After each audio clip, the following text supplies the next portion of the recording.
Welcome to the Ladies Kickin' Ass podcast, where we help you ignite your inner badass and create the service business of your dreams.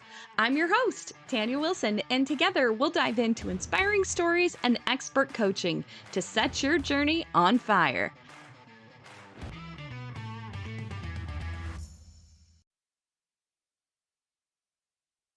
Hey, badasses, welcome back to the podcast. Today we have a goodie. And it's just one that I know that so many people that listen to this podcast definitely need some help with. And that is help inside of the office, because many people that come into the home service industry just run the phones, run the calls, do this, do that. They kind of pawn it off to somebody. There's no one that's really dedicated to doing the phones, the answering. They're trying to do and wear all of the hats. And today I have an incredible guest for you that is going to help maybe shed some light on why it's important that maybe if you don't hire even internally, there are other options available for you.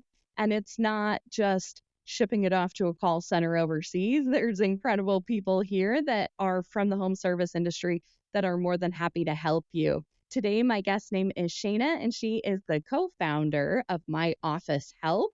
Shayna, thank you so much for being on the podcast today. Why don't you just give us a little kickoff to today's episode and let us know what your background is a little bit and why you founded My Office Help to provide the services that you do within your company and specifically for the home service industry. Where did you find that need? Well, thank you so much for allowing me to come on. It was definitely exciting to be able to get this invite and super excited to be here. Yeah, so I'll just back up a little bit. I was a third generation owner of an electrical company. It was my grandfather's, my mom's dad, who started in 1964, and we just took my mom and my dad took it over in 93, and then my husband and I took over in starting in 2004. Started taking it from that mom and pop shop, the Excel spreadsheets, to actually having QuickBooks and running things through QuickBooks and manipulating it, and then eventually got a CRM. We started with House Call Pro, and that was in 2016. In 2018, we were very vocal on Facebook, helping other contractors, helping other electricians, whatever home service industry they were in, whether it was marketing or just tech advice or whatever it may be. And in 2018, I had another electrician that actually begged me to run his office at the same time I ran my office. And I was very hesitant at first. How do I even do this? Yeah. But I decided to do it. And a couple months later, added on another company and then just slowly grew it from there. And now that is really all we do. So we can do anything that can be done virtually. My team can do it for you when it comes to your office. That is so incredible. So you've got services like virtual CSRs, customer service representatives. You've got virtual people that help with bookkeeping. They can pull permits, they can order supplies. Like, what else is on the list of things that your team can do? We can take care of your maintenance plans for you. We can file the the warranty paperwork that needs to go into new systems that are put in HVAC systems that are put in homes, or even file in Mhm. warranty. Like if you work with warranty companies, we do a lot of that as well. Everything from the start to the finish, the email comes to us, we're contacting the customer all the way to the end where we're going in and we're closing out that job.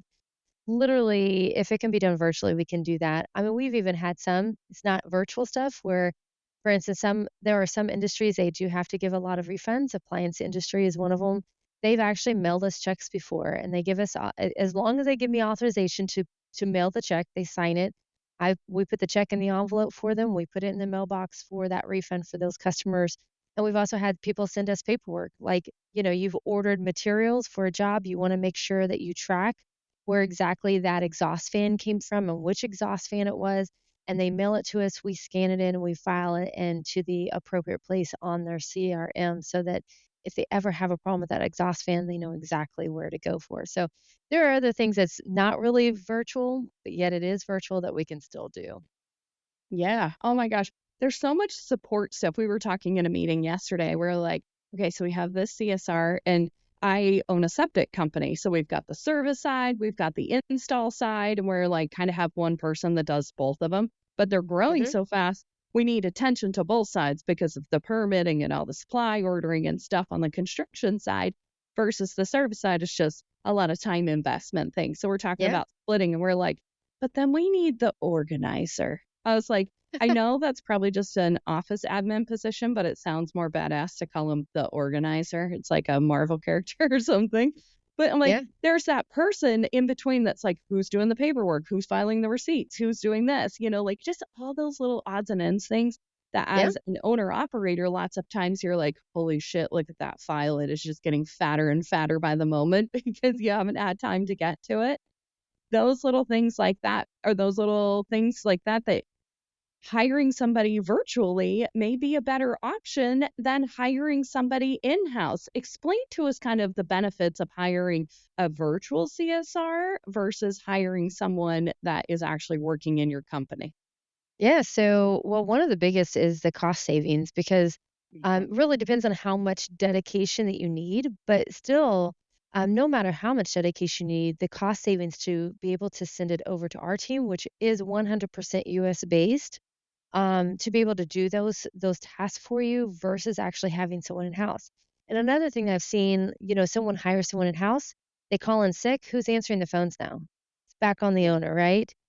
Here at my office help, they get a dedicated CSR that is there to help them with whatever it may be, whether it's just checking jobs that are done, because we do have some that's all we do for them is just we're answering the phones and we're only checking those jobs. And we have other companies that we're ordering parts for, but the way to set up, so for instance, Alexis orders parts for Pete's, and if Alexis calls in sick, she has a backup. Heather, I think, is probably the one that's getting in there, and Heather is still ordering the parts, though, even though Alexis isn't here, because we've created those processes. It never has to go back to the owner. And then besides that, the team that's behind them, whether it's 5 to 6 people behind that person or 10 to 12, depending on the hours that you want, they're there to support the actual phone calls coming in, and they're trained on how you want it done.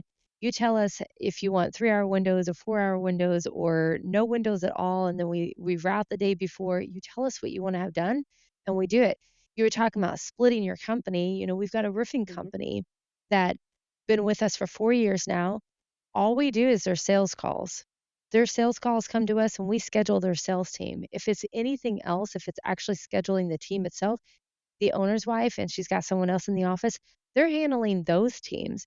And so, even sometimes splitting your company up and doing it that way, like it really makes sense to to come to us for those cost savings of being able just to handle it that way. Absolutely. So when you're talking about sales call stuff too, I instantly tap into like so many people forget that their existing customer list is a gold mine. Yeah. And especially in something like revolving, like septic stuff, it's not like, oh, they're going to call me again in 6 months. Like they need me 3 years from now.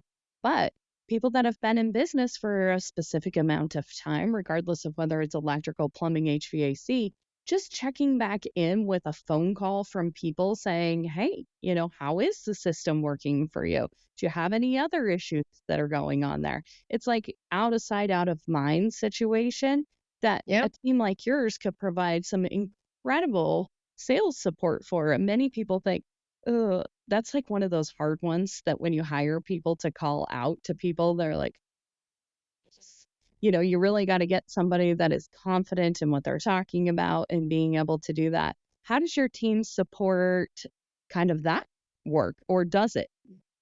So we do some, we don't do a whole lot of that. Okay.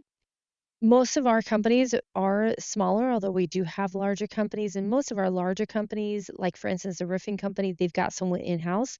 And so Mhm. that's a lot of the stuff that they're doing.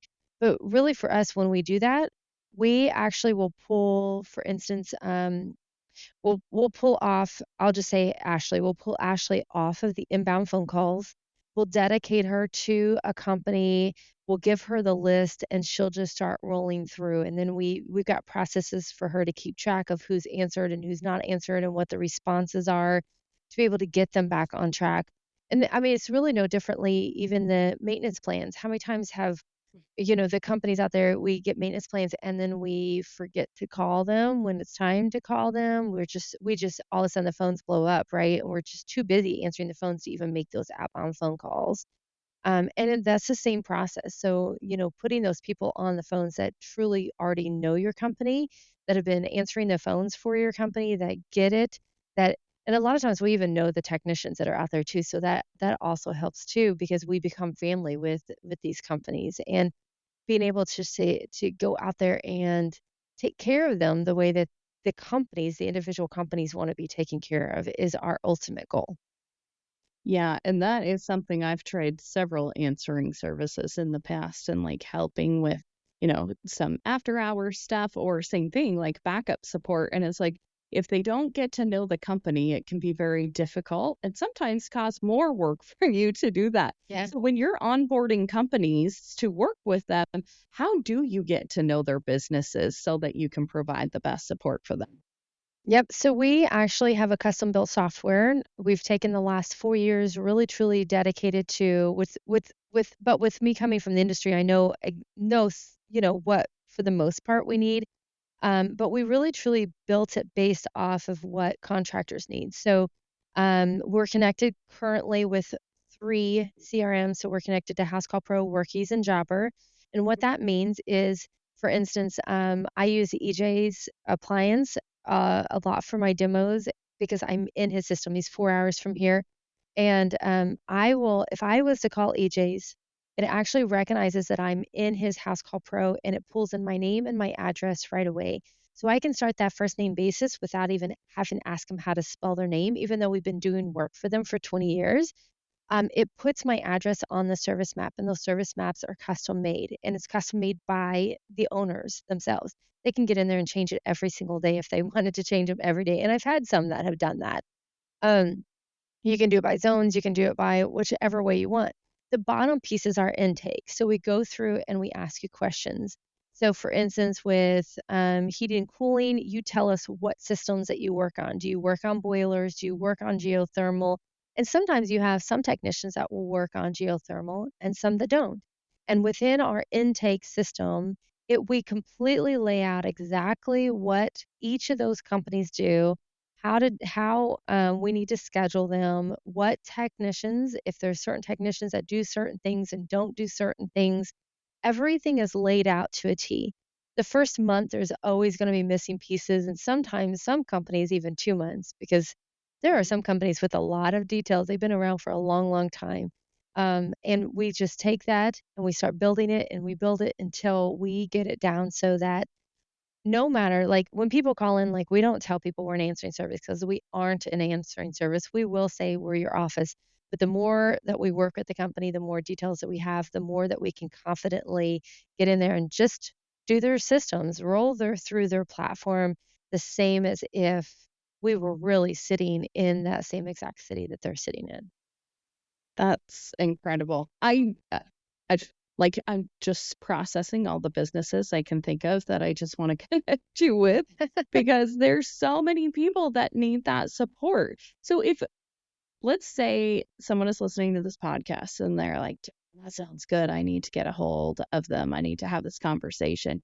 What is it that the owner can prepare when discussing this kind of service, like with a company like yours, to make sure that they get the most out of it? Because I know a lot of companies are kind of like fly by the seat of their pants situation. I got a notebook and a pen and I'm writing while I'm trying to drive and I'm trying to do all these things. Like, what is the best thing for them to prepare in order to get the most out of these services? Because I think a lot of times business owners will sign up for incredible services, but they kind of don't play with them. And the Right. expectation is high for the service to deliver, but their expectation for themselves to show up is kind of like drops out of the bottom of the floor. So I always love to ask this question because a Mm. lot of times it's kind of like, am I prepared to be able to work with a Mhm. company like this? Yeah, a lot of our owners just aren't prepared. They have no Mhm. clue, and I get all the way from I've always done it myself. Always done everything myself. I'm the one man truck. I really am so overloaded. I don't even know how to Yeah. to start with this, right? All the way to like I've got every single system and process built. Like I this just take my book and run using my book of processes type of thing. And really I just at the beginning of the call, I just fill them out. Like, where are they? Do they have a CRM? And what can I do to help them get on a CRM? Because we can't Hmm. schedule on your pen and paper. Um, Right. and and then also like I I actually feel like a lot of times it's easier to talk to those that really don't know exactly what they want because of the fact they don't they just don't know. They don't know how to hand it over, and I show them, like, all you gotta do is just this, and we'll just do the rest. Like, just let me handle the rest. And so I there's no right or wrong answer for that, but just knowing that you need help. That's the biggest thing. Getting your mindset that you do need help. Everybody needs help. So, and we're Yeah. here to help. Yes. Oh, you touch on a big one there for me with the mindset situation because a lot of times you have to get out of your own damn way to get some help. You know, Yeah. a lot of people that start businesses are in that because one, they like to have the autonomy of doing things on their own and doing things their own way and working with that. But when you're working with a company like this, there has to be processes or else things aren't going to work the way that you need them to. And in order to Yeah. scale your business, you have got to have processes that can be simple, rinse, repeat, and someone else can do them too. So I can 100%. imagine that you probably see a lot of growth for companies that you end up working with. What does that look like? Do you have some success stories you can tell us about? Well, and that's always that was really truly my objection whenever my goal when I went into this. Like, I want to grow, and that's why we have our system set up so that I can grow with these companies. We've Mhm. had business owners that have gone through divorce and they've had to step back and take care of their family while they do that. And we've just been in here just running the company, like running the technicians that were out in the field while they were off doing what they need to do. We have had owners with health issues that have arisen and have taken them out of the office for. There was one that it took him out of the office for 2 months, and like he was very little interactions that we have with him, and we just kept on rolling. We just kept on taking care of that company, and um, those are just always those are my favorites, like, because we're all about creating freedom for the owners, and that freedom Mhm. looks different for everybody. But in these, like those 2 instances, those were freedom that they didn't know that they were going to need, but we were there in that time that they did need us, which just is just exciting to even think about the fact that we were able to help them. We've seen companies that go from 1 technician up to 5, 6 technicians within a matter of a year, like, just being there to support them and to help them. I want to see companies grow. I want to see them flourish in the service industry.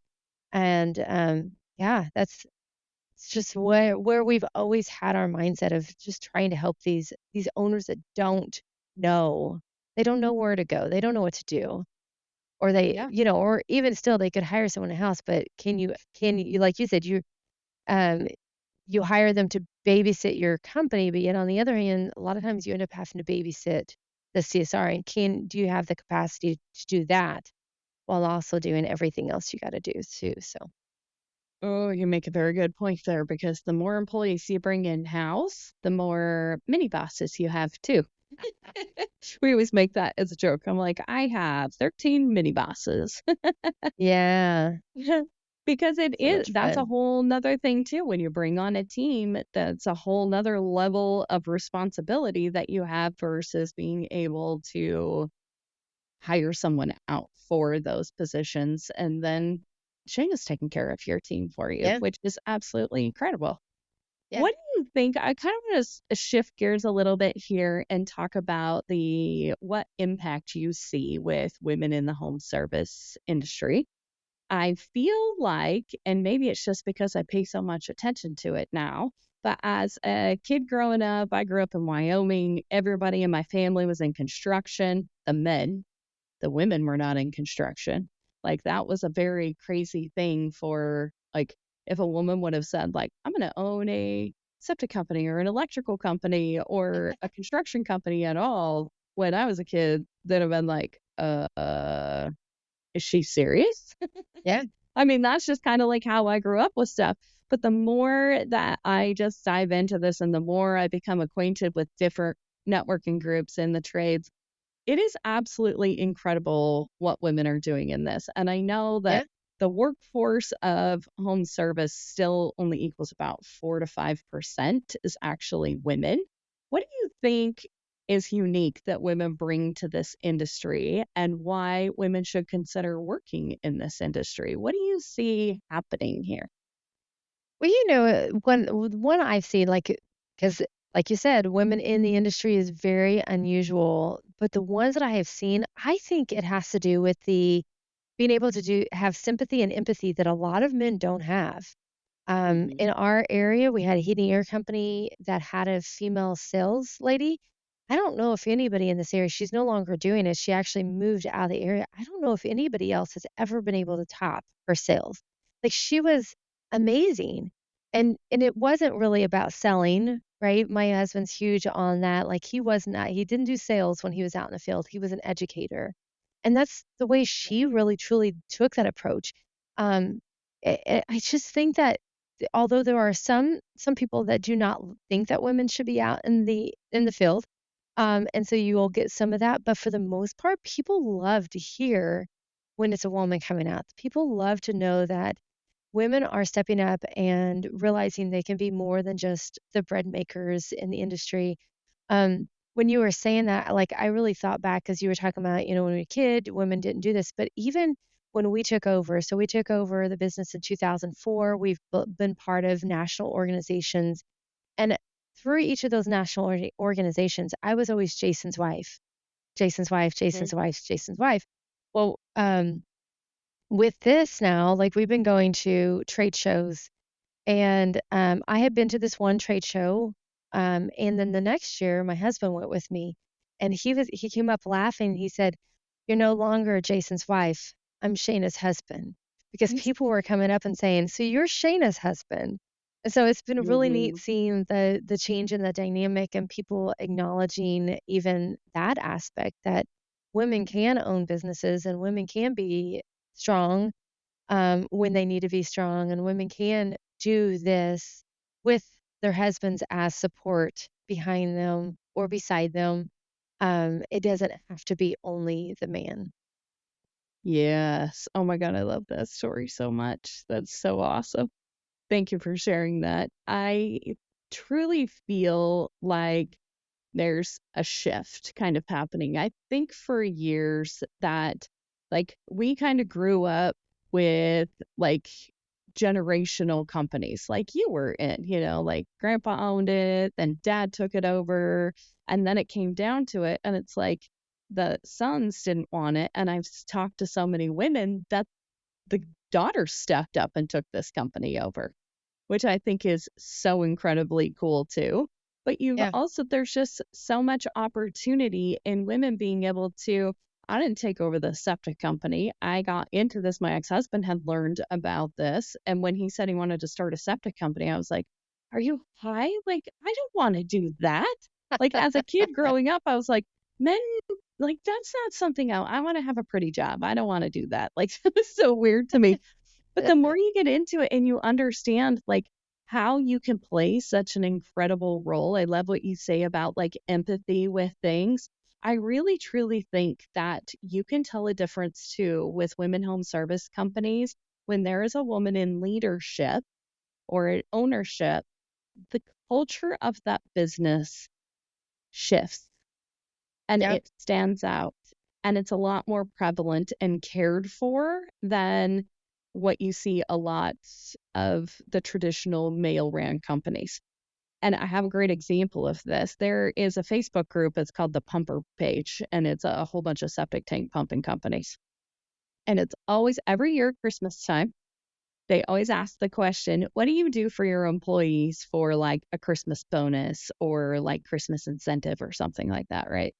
And it's so funny because the women will be like, we put together this party and we give them Christmas bonuses that equals like a week of their salary. And like, it's all this detail. And just, I love these posts every year. And then the guys are like, I give them a shovel and a job, like this is like their respect backs thing. And I was like, and this is like broad generalization. I'm not saying every male ran company is like this, but when you go Right. in industry specific groups around Christmas time, you can always tell the difference. Or they're like, do for like employee incentives, like and the ladies are like, oh, we have snacks and we have drinks and there's maybe a beer in the fridge or something, and the guys are like, I buy them gloves, just the the difference between those two things I think is really incredible. And I think women really are those nurturers that you kind of bring that, how we take care of our families and how we raise our children. And it's really how you raise a business and you really do truly care about those people. Like Yeah. I never want anybody to leave my company and go to a different company somewhere because I know the culture that we can provide here is something you're not going to find at any of our competitors. And I Yeah. think that's a really cool place to start at. I think a lot of women feel like I've got to be out in the field actually doing the digging or wiring the house or doing these things. You can start this business, girl, and you can hire people to do that. I've never drove a septic truck in my entire life, and I've owned 3 septic companies in 15 years. So, like, it's like you can find the opportunity with stuff. And I think what we really have to realize is there's a huge opportunity in home service right now. I'm sure you probably hear that. Do people tell you all the time they have a hard time hiring Yeah. skilled or actually people that want to come work in their companies? Is that something you hear a lot about? Yeah, 100%. I mean, and wanting to work is, it can be anything from using a shovel to even answering the phones. Like, let's Yeah. just be real here. But yeah, 100%, like getting people to actually work. And I think at this point where we're at, we can't be saying only men can do it or only women can answer the phones. Like, we really truly have to be open to who is willing to actually work and who is willing to actually use that shovel and get their hands dirty um and just it it's okay, like, if a man answers the phone. Like, sometimes we got Hmm. some guys that answer the phones here, and every once in a while, you get the older man who doesn't think he thinks he must be a technician, right, if he's answering the Right. phone, and or, you get I've had to run service calls before, and I go out, and people are like, what?" I'm like, "It's okay. I'm the I owner. know what I'm It's doing. okay."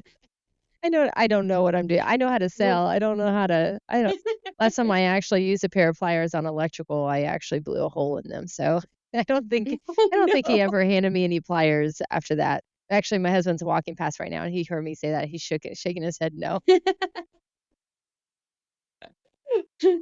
But it's exactly what you're talking about. Like there's so much opportunity in the home service industry right now that I just feel is so untapped. There's so many businesses right now, ladies too, if you're like, oh shit, I don't want to bootstrap that and start that myself. But there's so many businesses right now that are literally just going to die because somebody started them and their kids have zero interest in being part of this and they can't really sell it because they're kind of the business.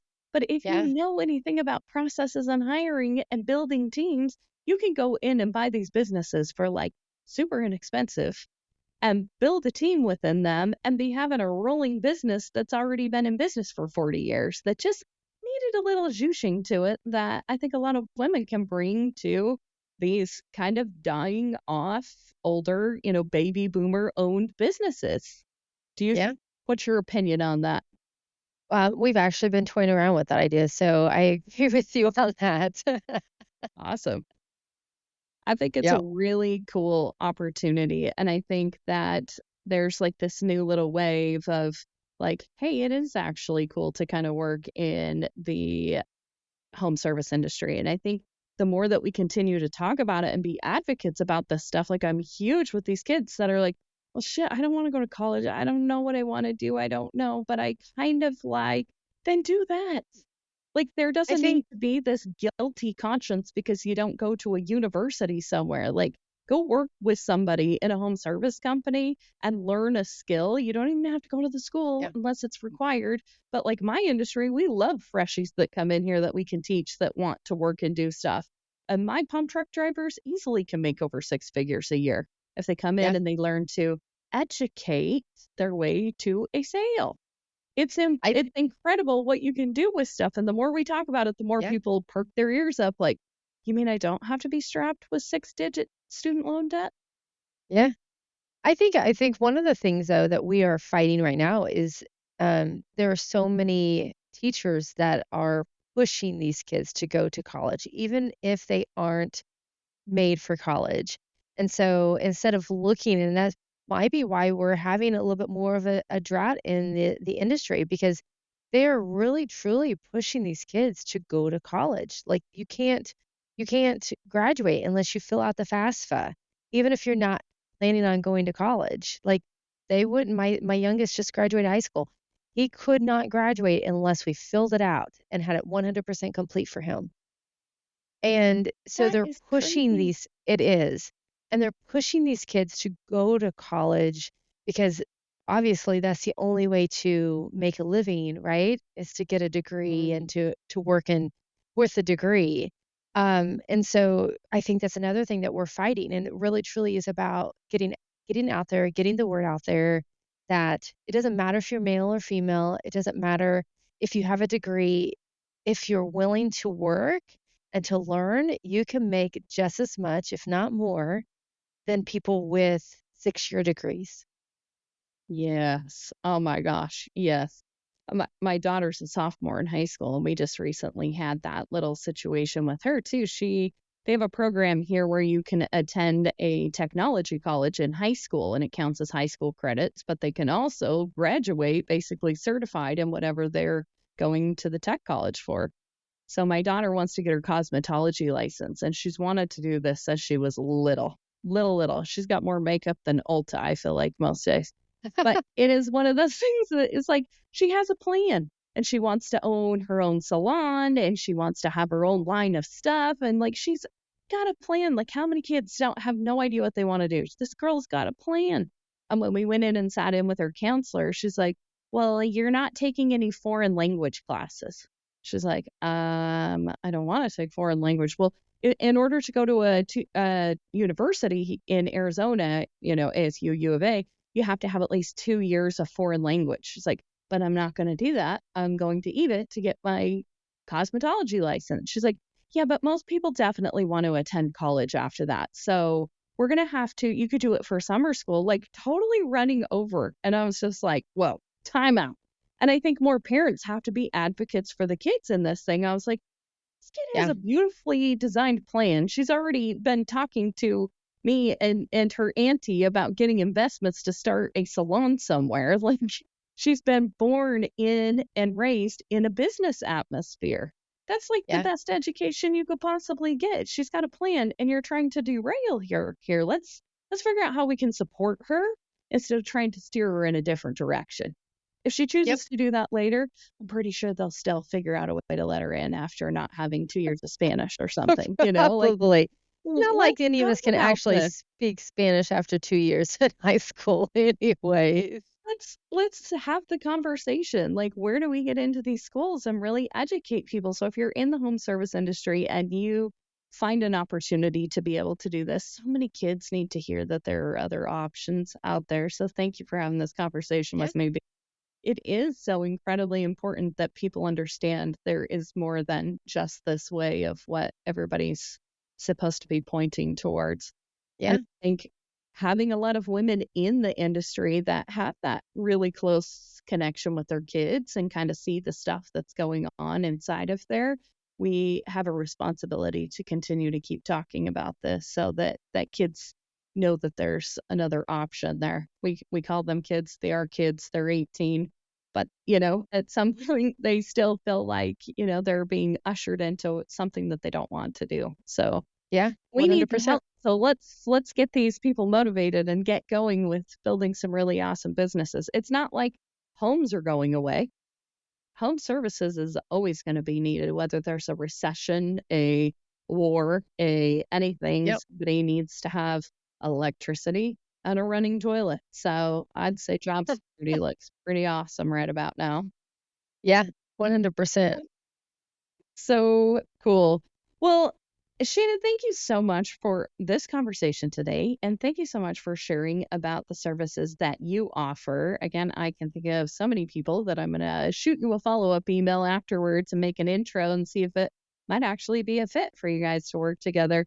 Um, if somebody wants to find out more information about my office help or check you out on social channels, where can they find you?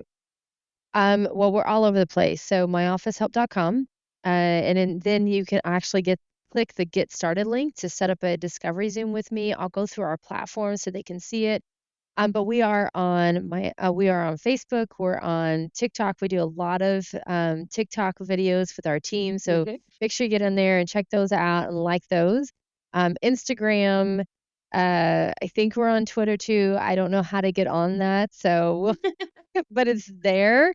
Um, but yeah, we're everywhere. So if you look up my office help, we're out there. So like us, subscribe, and then check us out, and be happy to give you a go over a conversation and go over what options that is available for the size of team that you have, whether you have people already in the office or you don't.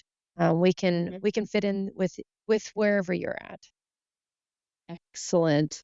And they're on YouTube because I was watching your YouTube Oh before, yeah. and your husband has a podcast. So there's all kinds of information as far as business stuff that you can learn from this team. And I think that's so incredible. Thank you for giving back to people so that they can learn more things. There's so many resources out there in today's world that it's like everybody has to want to help themselves for stuff. We can guide you to places, but you still got to do the implementation of things. So Yep, my 100%. office has a lot of great resources. So Shayna, at the end of every podcast, I always ask everybody this question because I find it fascinating how people relate to the phrase. So when you hear the phrase "ladies kicking ass," what does that mean to you in your life? That just means to me that we're going out there and we're just doing what we need to do to get things done. We're plowing through and we're just gonna come out in the end and celebrate. Oh, see, that's a good one. And I think that's what a lot of us forget to do. We're very busy putting our heads down and putting one foot in front of the other and slaying dragons and whatever it is that we do all day. But lots of times we forget to stop and celebrate all of the stuff we've accomplished too. So it is Yep, very important that we continue to do that. That's where you get that motivation and that encouragement to go find something else to conquer. So it's really cool. 100%. Very good. Very, very good. Well, thank you so much for your wisdom today. I will post all of her links and the website in the show notes here. And until next time, ladies, keep kicking ass. Thanks for being part of the Ladies Kickin' Ass community. Cheers to all you badass women out there. Keep rocking your power, igniting your fire, and making waves in the service industry. If you loved today's episode, please do me a quick favor. Take a screenshot, post it, and tag us at Ladies Kickin' Ass. Be sure to include the link to your favorite episode. Your support in spreading the word means the world to us as we aim to empower even more women. Hit that subscribe button to stay tuned for more kick-ass episodes. And don't forget, a 5-star review is the ultimate high five. Connect with us on social media. All the links are in the show notes. Thank you for being part of our tribe. Now go kick some serious ass, lady.